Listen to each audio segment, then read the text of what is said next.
Om Shanti. Good morning.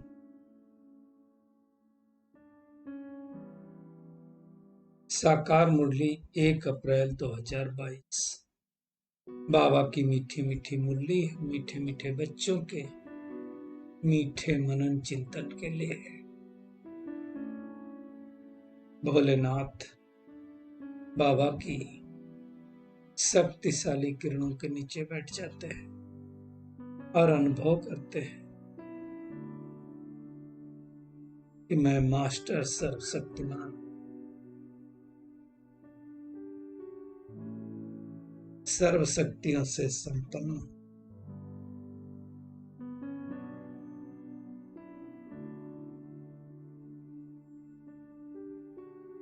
आज मीठे बाबा ने कहा, मीठे बच्चे, सदगति में जाना है तो जाना तो है ही है सबको सदगति में, तो क्या करो? बाप से प्रतिज्ञा करो, मतलब परमात्मा से प्रतिज्ञा करो कि बाबा हम आपको ही याद करते रहेंगे। जब हमें पता चल गया है बाबा को याद करने से फायदा है, तो हम बाबा को क्यों नहीं याद करते हैं? क्यों भूल जाते हैं घड़ी घड़ी? फायदा उनको याद करने से, मन का भी फायदा, तन का भी फायदा, जन का भी फायदा, फायदा ही फायदा है। फिर भी मैं आत्मा क्यों भूल जाती?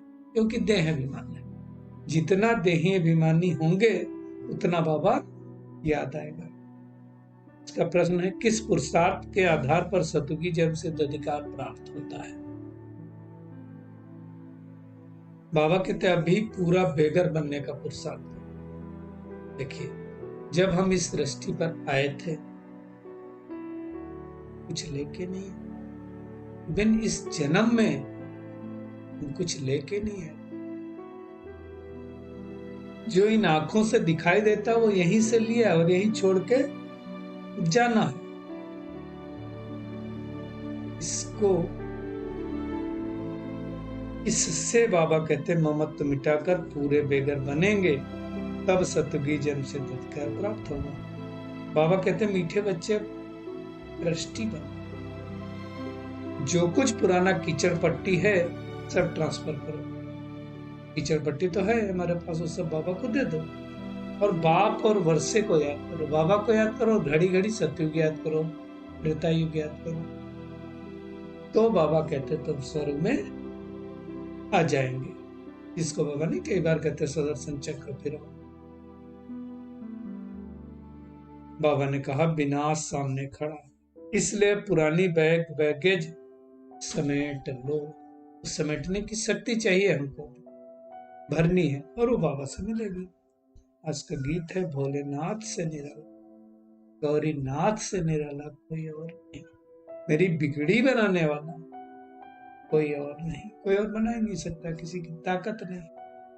बाबा कहते तुम हो स्टूडेंट और ऊंचे ते ऊंचे नॉलेजफुल, परमात्मा तुमको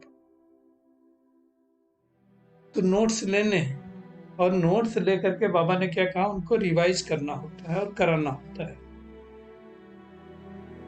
औरों को समझाने में भी सहज होता है, नहीं तो माया ऐसी है जो बहुत सारे पॉइंट्स भुला देती है। बाबा कहते इस समय तुम बच्चों की लड़ाई है, माया रावण के साथ,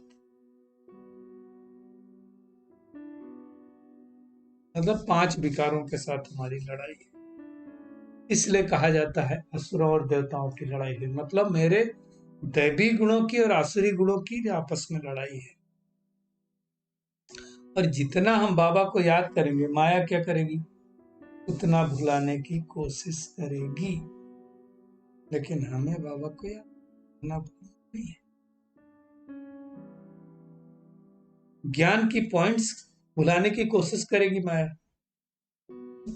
कहीं कहीं सुनाने आप बैठेंगे, उस टाइम ज्ञान की पॉइंट भूल जाएगी। मेन नया ज्ञान है ना, तो बाबा कहते इसलिए बहुत अटेंशन रखना है। भगवान ने हमको ही ब्राह्मण बनाया ना, ब्रह्मा के मुख द्वारा। ब्राह्मण ही ऊंच गाए जाते हैं। ये बातें कोई वेदों शास्त्रों में थोड़ी लिखी हुई, वो तो सोचते कुक वंशावली जो है वही ब्राह्मण है। बाबा कहते हैं गीता का टीचर कौन है? श्रीमद भगवान, श्रीमत देने वाला परमपिता परमात्मा, वो विश्व का रचयिता है, स्वर्ग रचता है, और हम उसके बच्चे, तो हमें स्वर्ग की बात सही अवश्य मिलती है। बाबा कहते तुम हो भी संगम में भी ब्राह्मण। जैसे विष्णु के चित्र में 4 वर्ण दिखाते ना, देवता, क्षत्रिय, वैश्य, शूद्र, 5वां वर्ण है बाबा कहते हैं ब्राह्मण।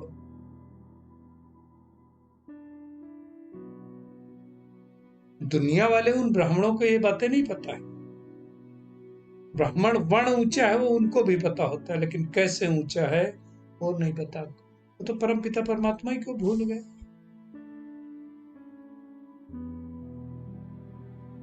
ब्रह्मा, विष्णु और शंकर, इनका पिता हुआ है।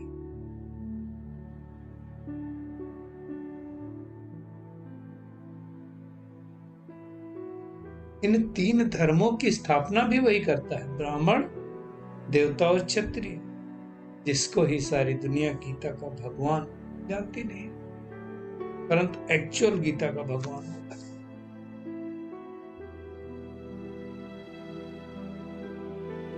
इसलिए त्रिमूर्ति जयंती भी मनाते हैं। परंतु तीनों देवताओं को कौन जन्म देता है दुनिया में? किसी को नहीं, वही नई दुनिया का रचयिता। बाबा कहते 84 जन्म भी तुमको ही पूरे लेने हैं, सब 84 जन्म नहीं लेंगे, सबको पता ही नहीं होगा।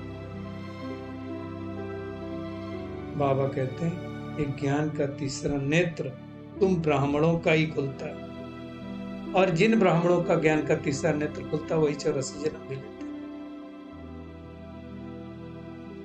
बाबा ने बहुत सूक्ष्म बात बताई। जैसे कोई धर्म स्थापक ऊपर से आता है, से क्राइस्ट आए। जब क्राइस्ट आए तो बाइबल नहीं थी इस सृष्टि पर। बाइबल होती, समझ होती, क्राइस्ट को गॉड समझते होते तो सूली पे नहीं चढ़ाते। ना ही उस धर्म की मानने वाली आत्माएं होती उस समय, दूसरे धर्म वाले होती हैं, तो दूसरे धर्म वाले उनको सूली पर चढ़ाते हैं। फिर जब उनके धर्म की आत्माएं आती हैं इस सृष्टि पर, तो धीरे धीरे धीरे धीरे उनकी शिक्षाओं को समझती हैं और उनका बाइबल बन जाता है।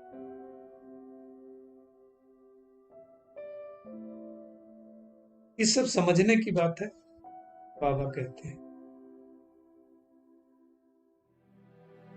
ये रुद्र गीता ज्ञान यज्ञ है, इस ज्ञान से ही विनाश ज्वाला निकली। अब बाबा कहते जरूर विनाश हो, तब तो सत्य की दुनिया की स्थापना हो।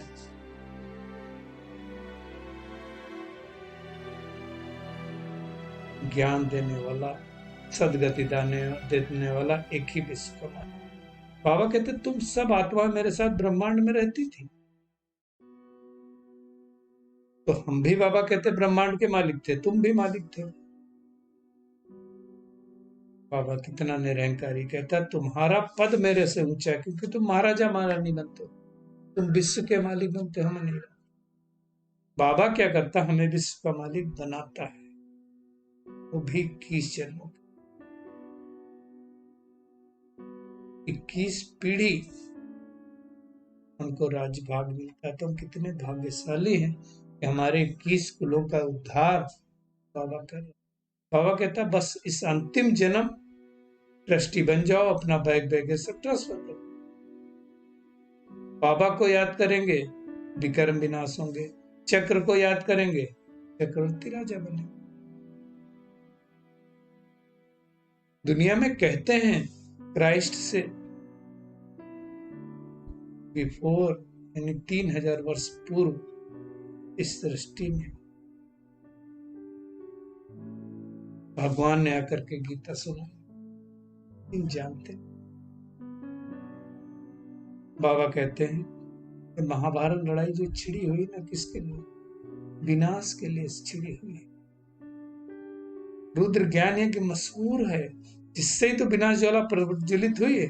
बाबा कहते मैंने ये ज्ञान यज्ञ रचा है, और तुम सच्चे सच्चे ब्राह्मण रूहानी पंडे हो, इस यज्ञ के रक्षक हो। चेक करें मैं, बाबा ने कहा मैं ऐसा हूं कि नहीं। दुनिया में कहीं नहीं कहा जाता है कि कृष्ण द्वारा स्थापना, ब्रह्मा द्वारा परमात्मा।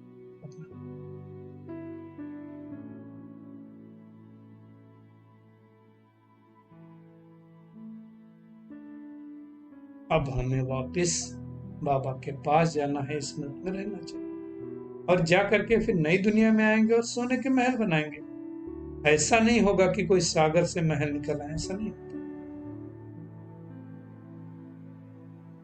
बाबा कहते हैं जैसे उस पढ़ाई में ख्याल होता है कि पढ़ करके मैं ये पद पाऊंगा, ऐसे ही यहाँ भी ख्याल होना चाहिए, मैं अच्छा पुरुषार्थ करूंगा, अच्छा पद। नंबर 1 में श्री कृष्ण, कुल पास होने वाले 8, नामी ग्रामी रतन भी 8 है, फिर 108 की माला, फिर कोई 16,000 बाबा कहते हैं की माला भी बनाते हैं। तो मेहनत करो, रुद्र माला में पिरो जाना है।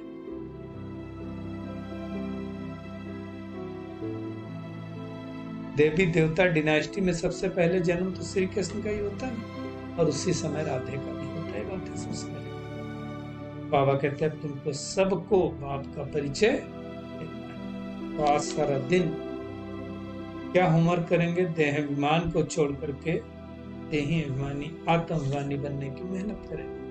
अब हमें सदगति में जाना है, इसलिए बाबा को छोड़कर किसी दूसरे को नहीं याद। जो भी पुरानी चीजें हैं, बैग बैगेज है, उनको ट्रस्टी बन करके ट्रांसफर कर देना है। बाप और वर्षे को याद कर विश्व का मालिक बन। आज का बाबा का खूबसूरत वरदान है, सत्यता के साथ सभ्यता पूर्वक बोल और चलन से आगे बढ़ने वाले सफलता मूर्त भव। बाबा कहते हैं सदैव याद रहे कि सत्यता की निशानी सभ्यता है। जो सत्य होगा, सत्य बिठो तो नच, मतलब उसको सिद्ध करने की जरूरत नहीं होती। बाबा कहते हैं यदि आप में सत्यता की शक्ति है तो सभ्यता कभी नहीं छोड़ो। सत्यता को सिद्ध करो, लेकिन सभ्यता पूर्वक। और सभ्यता की निशानी बाबा ने बताई निर्माण, और सभ्यता की निशानी है जिद। तो हमें जिद नहीं करनी, सभ्यता पूर्वक बोल और चलन होंगे तो सफलता मिलेगी।